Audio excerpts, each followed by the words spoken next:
नमस्कार, मैं हूं रमेश भट्ट।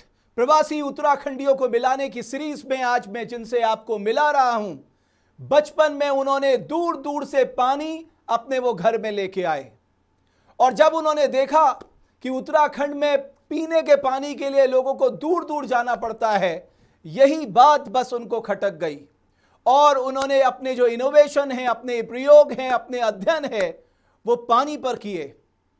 आप यकीन मानिए, आज पूरी दुनिया उनके इस एफर्ट को रिकॉग्नाइज करती है। आपको जान के बेहद खुशी होगी, मैं जिनसे आपको मिला रहा हूं वो चंपावत के खर गांव के हैं और डॉक्टर शैलेश खरकवाल, जिन्होंने विद्या मंदिर से पढ़ा है, शिशु मंदिर से पढ़ा है और उसके बाद उन्होंने द्वाराहाट इंजीनियरिंग कॉलेज से पढ़ा, जो आजकल बहुत विवादों में है, और उससे भी ज़्यादा उसके बाद अपनी पीएचडी करने के लिए वो नेशनल यूनिवर्सिटी ऑफ सिंगापुर चले गए और यहीं से उनके हौसलों को नए पंख लग गए और उन्होंने जो दो स्टार्टअप शुरू किए, H2O मंत्रा और इन्वायरोसेंस, आप जान के आप हर उत्तराखंडी आज गर्व से अपना सीना चौड़ा कर लेगा जब आपको मैं बताऊंगा कि बेंगलुरु में जो रीसेंट G20 का समिट हुआ था, वहां पर डॉक्टर शैलेश खरकवाल के इन्वायरोसेंस स्टार्टअप को दुनिया की 120 कंपनियों में से पहला स्थान प्राप्त हुआ सर्कुलर इकोनॉमी कैटेगरी में। आप सोचिए, हमारा उत्तराखंडी सिंगापुर में जाके कितना बड़ा नाम हमारा कर रहा है। डॉक्टर शैलेश, बहुत बहुत धन्यवाद देवभूमि डायलॉग से जुड़ने के लिए, आपका अभिनंदन है। और जब मैं पढ़ रहा था आपके बारे में, यकीन मानिए मेरे अंदर एक नई ऊर्जा आ रही थी कि हमारा उत्तराखंडी कितनी मेहनत से वहां पहुंच गया। थोड़ा सा अपने बचपन की यादों से शुरुआत करते हैं, वो यादें थोड़ा हमारे दर्शकों के साथ साझा करिए। सबसे पहले बहुत बहुत धन्यवाद रमेश भट्ट जी, मेरे को देवभूमि डायलॉग में आमंत्रित करने के लिए, और देवभूमि डायलॉग के सभी दर्शकों को भी मेरा बहुत बहुत नमस्कार जी। थोड़ा जहाँ बचपन की, तक हाँ। आपने पूछा कि थोड़ा बैकग्राउंड के बारे में बताने के लिए, तो आपने जैसे बताया कि मूलतः हम लोग खर्क गांव चंपावत के रहने वाले हैं, पर पिताजी लोग बिजनेस की वजह से टनकपुर में बस गए और मेरा जन्म भी टनकपुर में ही हुआ। और उसके बाद जो बेसिक एजुकेशन है वो सरस्वती शिशु मंदिर टनकपुर और उसके बाद विवेकानंद विद्या मंदिर टनकपुर होते हुए राजकीय इंटर कॉलेज टनकपुर में पहुंची। और फिर उसके बाद मैंने अपना जो इंजीनियरिंग है वो बायोकेमिकल इंजीनियरिंग में कुमाऊं इंजीनियरिंग कॉलेज द्वाराहाट, जो उस समय इस नाम से जाना जाता था, अभी BTKIT उसका नाम हो गया, वहां से करी। उसके बाद फिर मैंने मास्टर्स IIT खड़गपुर से बायोकेमिकल इंजीनियरिंग में किया।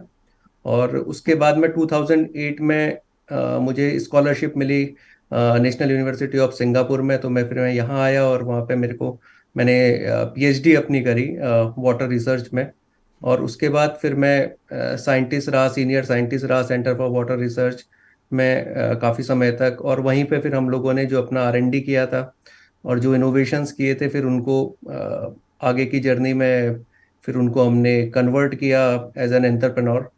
और और फिर आपने H2O बिल्कुल मंत्रा सही और लिखा कि इन्वायरमेंट। उत्तराखंड के लिए एक बड़ी विडंबना है, जो गंगा और यमुना का घर है, वहां से जो पानी निकल के भारत के बड़े भूभाग को सींचता है, पानी देता है, लेकिन हमारे पहाड़ में, और मुझे तो खुद याद है बचपन की, हमने भी बहुत पानी सारा है अपने घर के लिए, खासकर पीने का पानी। वही चीज आपने भी देखी है।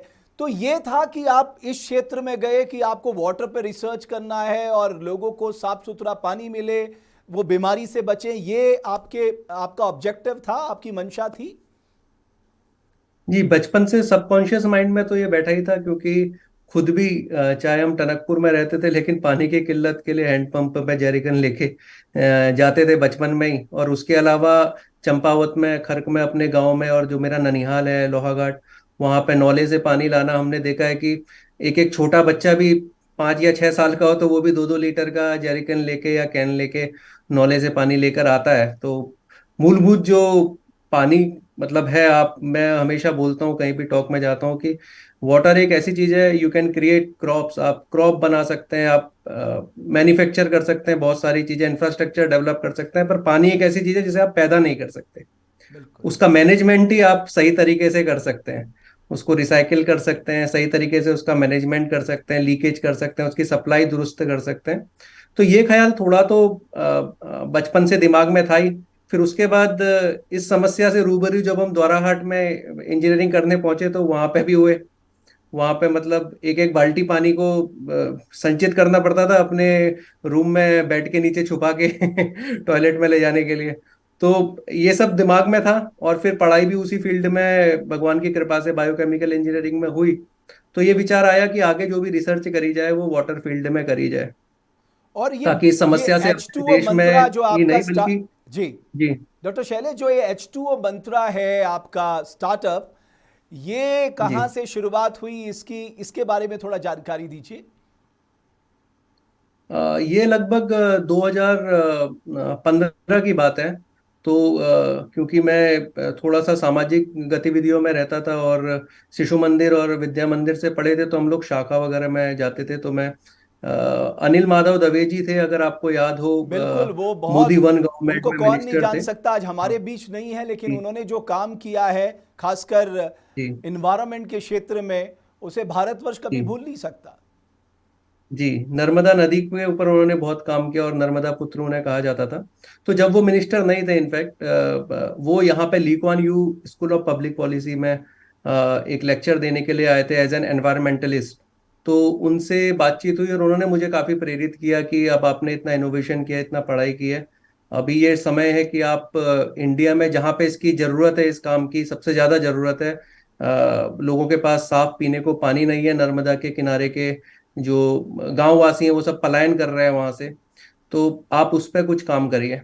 तो फिर मैं उनके साथ जुड़ा, और फिर सर ने मेरे को प्रेरित किया कि एक आप स्टार्टअप अपना बनाइए यहाँ पे। और फिर हमने H2O मंत्रा की शुरुआत करी मध्य प्रदेश से, बिल्कुल, और मैं आपको नर्मदा बता के दूं पास। कि H2O मंत्रा जो है वो आज भारत के कई ज़िलों पर काम कर रही है, और वहाँ पर साफ सुथरा पानी पहुँचाने के लिए लगातार कोशिश की जा रही है, और उसमें एक बहुत बड़ा योगदान है डॉक्टर शैलेश का। और ये जल कल बल, इसके बारे में थोड़ा बताइए ना, ये जो आपने लाइन दी है, इसका क्या मतलब है और क्या इसकी इम्पोर्टेंस है।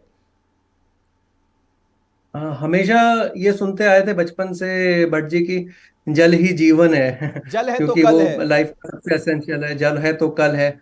तो हमको लगा कि दो चीजों को अगर जोड़ दिया जाए, कि पानी, साफ पानी की नीड भी है और बेरोजगारी भी है।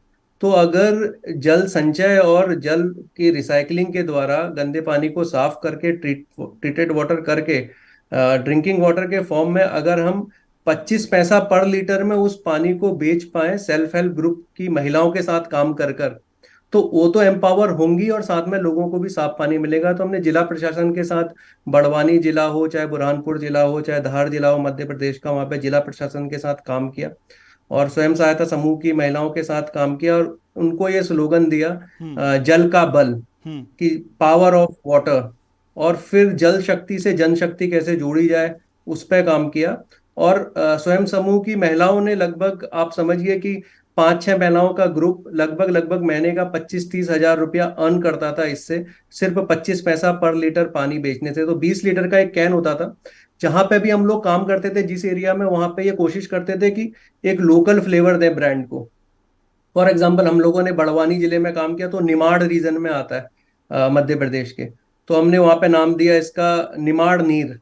तो निमाड़ नीर को जिला प्रशासन और स्वयं सहायता समूह की महिलाओं के साथ मिलकर बैंक में, स्कूल में, कॉलेजेस में, ऑफिसेज में, गवर्नमेंट ऑफिसेज में पहुंचाया।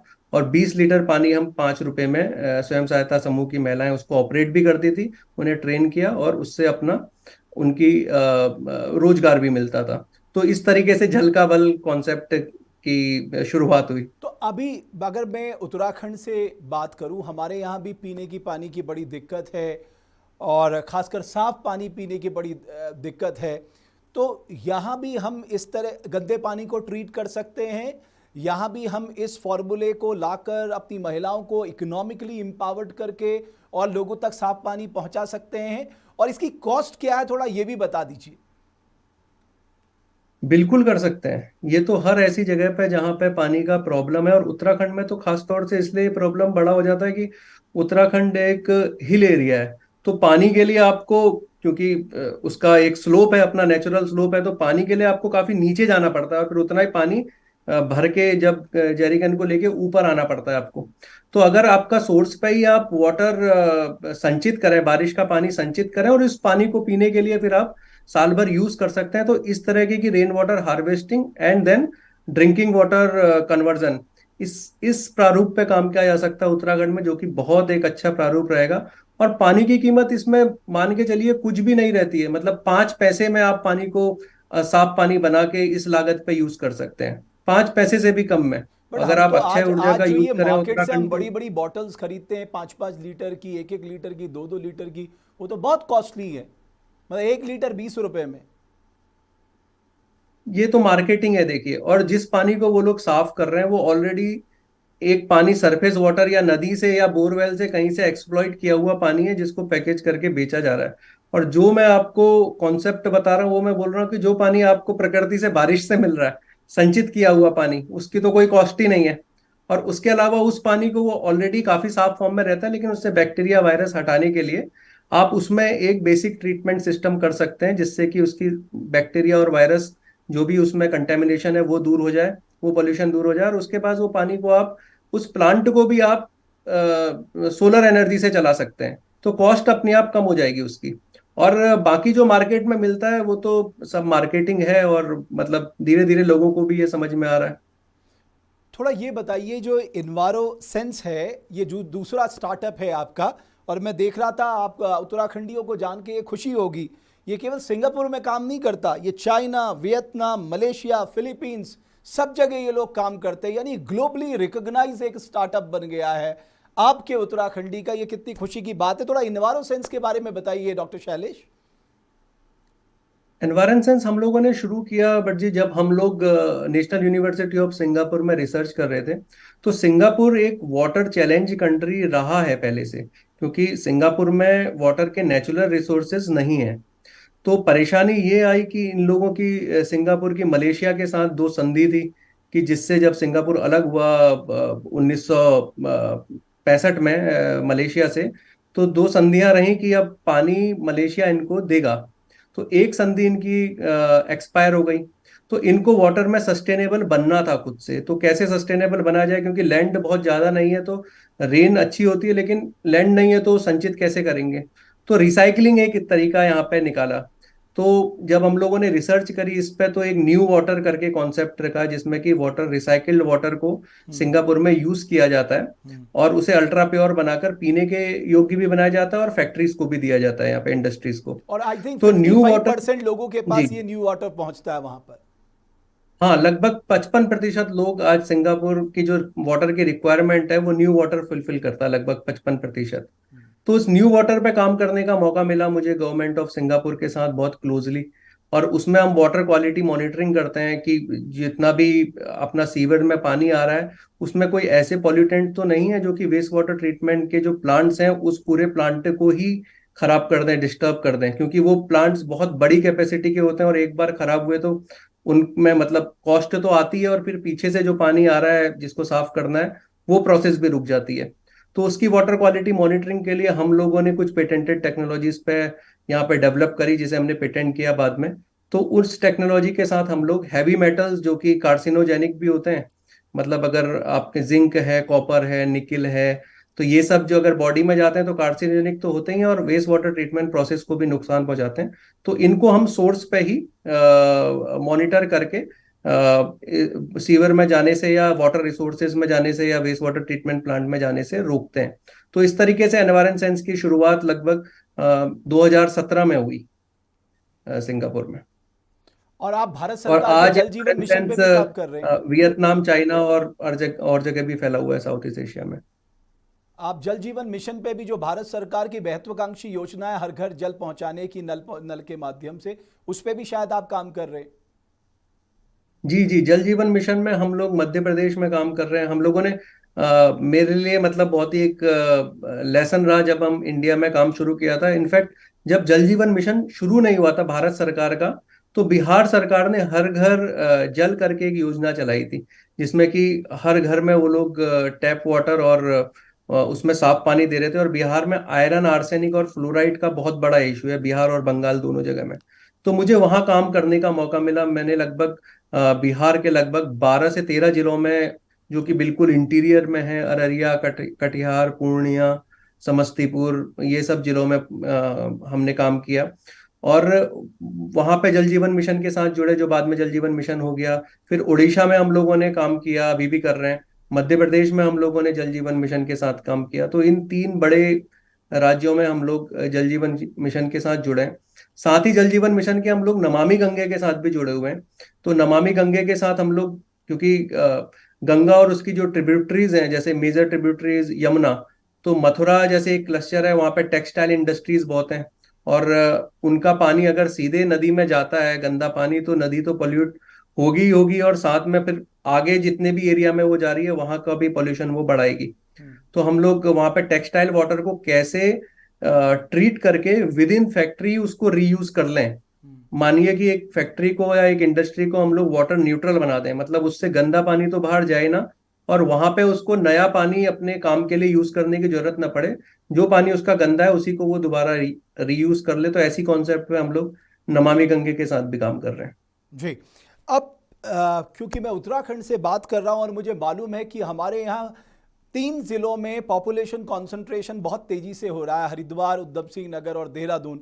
आने वाले समय में हम अभी नहीं मान रहे हैं, आज से 2 साल या 5 साल या 10 साल बाद मानेंगे, बहुत बड़ा पानी का संकट शुरू होगा यहाँ पर। उस समय क्या भूमिका आपके ये जो H2O मंत्रा है या इन्वारो सेंस है, मैं उत्तराखंड के भविष्य को लेकर बात कर रहा हूं, वो किस तरह से भूमिका निभा सकता है? क्योंकि मैं चाहूंगा आप जैसे महानुभाव जो देवभूमि उत्तराखंड के हैं, वो अपनी कर्मभूमि की सेवा तो करें ही करें, वो मातृभूमि के प्रति भी उतने ही फिक्रमंद रहें, क्योंकि आपके उत्तराखंडी भाई कहीं गंदा पानी ना के पी के बीमार हो जाएं, इसकी जिम्मेदारी भी आपको उठानी होगी। जब आप दुनिया भर में इतना ग्लोबली काम कर रहे हैं, तो आपके उत्तराखंड के लोगों के लिए भी आपको फिक्रमंद होना पड़ेगा। तो यहां हम किस तरह से आने वाले भविष्य में काम कर सकते हैं? नहीं, ये आपने बहुत ही रेलेवेंट सवाल पूछा है, और समय से सचेत होना बहुत जरूरी है। जैसे आपने बताया, उधम सिंह नगर है और हरिद्वार है, और इनमें आप समझिए कि दोनों इंडस्ट्रियल जोन भी हैं, सिटकुल है दोनों के आसपास। तो एक कॉन्सेप्ट पे जो हम लोग काम कर रहे हैं, और हम इसको प्रमोट भी बहुत करते हैं, सरकारों को भी और प्राइवेट ग्रुप्स को भी, चाहे इंडिया हो, चाहे वियतनाम हो, चाहे मलेशिया हो, हमें वाटर न्यूट्रल बनना है। हर एक प्रमाइस को, हर एक इंडस्ट्री को या हर एक जोन को अगर हम वाटर न्यूट्रल बना दें डिसेंट्रलाइज तरीके से, तो आप समझिए कि आपको पानी की समस्या से रूबरू नहीं होना पड़ेगा। जब मैं वाटर न्यूट्रल की बात कर रहा हूं, तो मेरा ये कहना है कि जैसे एक इंडस्ट्रियल क्लस्टर है या एक बड़ी इंडस्ट्री है, मान के चलिए, चाहे रुद्रपुर में, चाहे हरिद्वार के पास के सिटकुल एरिया में, उस इंडस्ट्री से गिरने वाला जितना भी वाटर डिस्चार्ज है, उसको विद इन इंडस्ट्री में ही ट्रीट करके उसको रीयूज करे इंडस्ट्री। सरकार कुछ ऐसे रेगुलेशंस लाए, तो उससे क्या होगा कि आपका एक तो पानी बर्बाद नहीं होगा, मतलब जो गंदा पानी वो लोग और पानी को पॉल्यूट करते, वो होना बंद हो जाएगा। साथ में उनकी पानी की जो बाहर से एक्सप्लॉइट करने की रिक्वायरमेंट होती, चाहे वो बोरवेल से, चाहे सरफेस वाटर से, तो वो भी खत्म हो जाती। तो एक तरीका तो यह है कि जिसमें इंडस्ट्री के साथ मिलके काम किया जा सकता है। दूसरा तरीका, जैसे बड़ी यूनिवर्सिटीज हैं, वहां पे रेन वाटर को संचित किया जा सकता है, क्योंकि उनके पास बड़ा एरिया रहता है।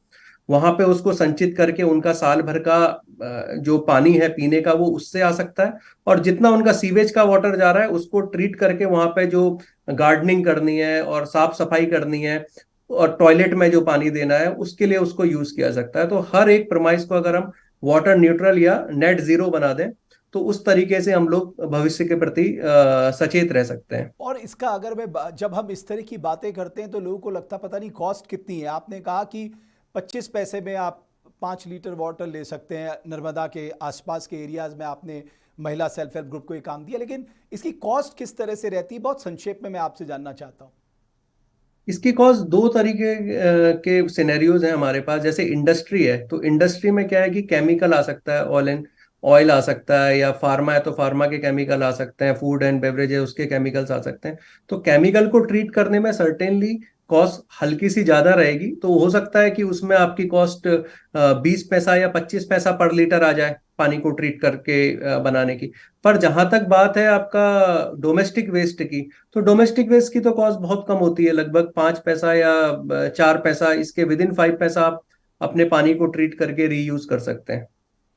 बिल्कुल। एक और और इसमें एक चीज और जी। मैं और जोड़ना चाहूंगा भट्ट जी, कि इसमें वर्ल्ड बैंक ने और गवर्नमेंट ऑफ इंडिया, क्योंकि कार्बन एमिशन पे काम कर रहा है यूनिसेफ के साथ, तो उसमें एक चीज और है कार्बन क्रेडिट की। तो गवर्नमेंट को कार्बन क्रेडिट प्रमोट करना चाहिए। जो इंडस्ट्रीज वाटर को रिसाइकिल कर रहे हैं, वेस्ट को रिसाइकिल कर रहे हैं, तो एक तरीके से वो कार्बन एमिशन को भी कम कर रहे हैं। तो बिल्कुल उसके लिए उनको कुछ इंसेंटिवाइज करना चाहिए और कार्बन क्रेडिट देना चाहिए, ताकि वो प्रोत्साहित हों और लोग भी इस मुहिम के साथ जुड़ें। बिल्कुल। और आने वाले समय में जैसे जैसे आपकी जनसंख्या बढ़ेगी, आपकी पॉपुलेशन कॉन्सेंट्रेशन बढ़ेगा, तो आपके सामने सबसे बड़ा संकट होगा, बिकॉज सीवेज का ट्रीटमेंट करना है, आपको साफ पानी घरों में पहुंचाना है। तो जाहिर तौर पे उस समय हमें याद आएगी आपकी, कि आप हमारी किस तरह से मदद कर सकते हैं। और जस्ट सिंगापुर में हमर शैलेश जी भेटरी 2023 में सबूहे ज्यादा निवेश भारत में वो सिंगापुर में ही एरा दुहर मॉरिशस स्थित हर यूएस। तो सिंगापुर बहुत जी इंपॉर्टेंट है भारत के विकास के लिए भी, और मैं चाहता हूं उत्तराखंड के विकास के लिए भी बड़ी भूमिका निभाए, क्योंकि अभी जो हमारा निवेशक सम्मेलन होने वाला है उसमें हम सिंगापुर में भी रोड शो करने जा रहे हैं। बट कितना हम वहां के निवेशकों को लुभा सकते हैं, खासकर बस मैं इतना मानता हूं कि दुनिया की सबसे अच्छी धरती देवभूमि उत्तराखंड है। यहां जो है वो दुनिया में कहीं नहीं है, चाहे वो इन्वेस्टर्स के लिहाज से हो, चाहे वो टूरिस्ट के लिहाज से हो, चाहे वो अध्यात्म के लिहाज से हो, चाहे वो नेचर के लिहाज से हो, और चाहे वो जीव जंतु को प्रेम करने वाले या वर्ड वॉचिंग के लिए हो, वो सब कुछ देवभूमि उत्तराखंड में है। तो मैं समझता हूं हमारे पास सब कुछ है, इसलिए निवेशकों को रिझाने की जिम्मेदारी जिन अधिकारियों पे है वो जरूर उनको रिझाएं, क्योंकि यहां आने से सिर्फ उनकी आर्थिक तरक्की नहीं होगी, जो जीवन का सबसे बड़ा सुख है मानसिक संतोष, उन्हें केवल और केवल दुनिया में कहीं भी चले जाएं मानसिक संतोष उन्हें देवभूमि उत्तराखंड में प्राप्त होगा। बहरहाल एक बचपन की कोई याद, इसके अलावा भी कोई शौक है डॉक्टर शैलेश आपके, अपार्ट फ्रॉम रिसर्च, पानी पे काम करना, लोगों को साफ सुथरा पानी पहुंचाना, बिकॉज आप कितना बड़ा काम कर रहे हैं ये मैं बताना चाहता हूं। इस देश में जी जल जनित बीमारी से सबसे ज्यादा लोग मरते हैं। इस देश का 70 से 80% स्वास्थ्य का बजट जल जनित बीमारी को ट्रीट करने में लगता है। अगर शैलेश जी जैसे विद्वान व्यक्ति जो उत्तराखंडी हैं और इतना शानदार काम कर रहे हैं सिंगापुर में, अगर हम सही से लोगों को साफ पानी पहुंचाने लग जाएं तो इतना बजट तो साहब हमारा बच जाएगा, वो हम दूसरे कार्यों में खर्च कर सकते हैं। हमें सोचने की जरूरत है। थोड़ा सा शैलेश जी बताइए, कुछ और अपने बारे में थोड़ा सा जानकारी दीजिए। अभी तो हमने प्रोफेशनल बातें की, थोड़ा और जानकारी दीजिए अपने बारे में। तो मैं ये बोल रहा था कि मैं अपने बारे में तो आपको बताता हूँ, पर उससे पहले आपको साधुवाद की आपने बहुत अच्छी बात बोली कि हमारे उत्तराखंड में क्या नहीं है। हमारे उत्तराखंड में प्रकृति की देन है। हमारे यहाँ साफ पानी नदियों से आता है, जो कि फिर पूरे उत्तर भारत में जा रहा है गंगा और यमुना से। देवता हमारे यहाँ विराजमान है। लोग हमारे यहाँ सबसे ज्यादा उद्यमी और सच्चे हैं।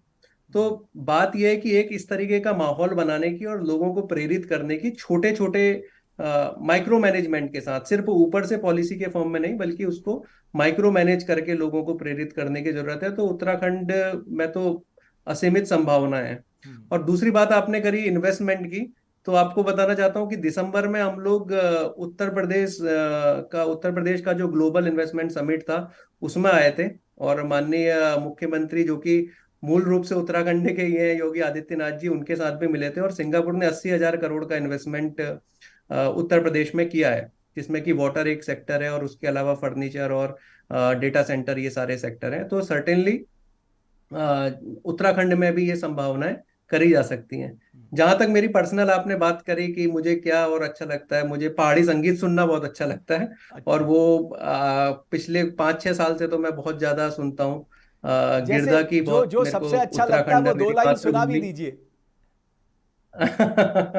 चलिए, बहुत ऐसा प्रोफेशनल गायक तो नहीं हूँ, पर क्योंकि अच्छा लगता है और मुझे लगता है कि लोगों को इससे उत्साहवर्धन ही मिलेगा उत्तराखंड के बारे में। तो गिरधा की जो फेमस कविता थी उत्तराखंडा मेरी मातृभूमि, उसकी 2 लाइन आपको सुनाने की कोशिश करता हूँ।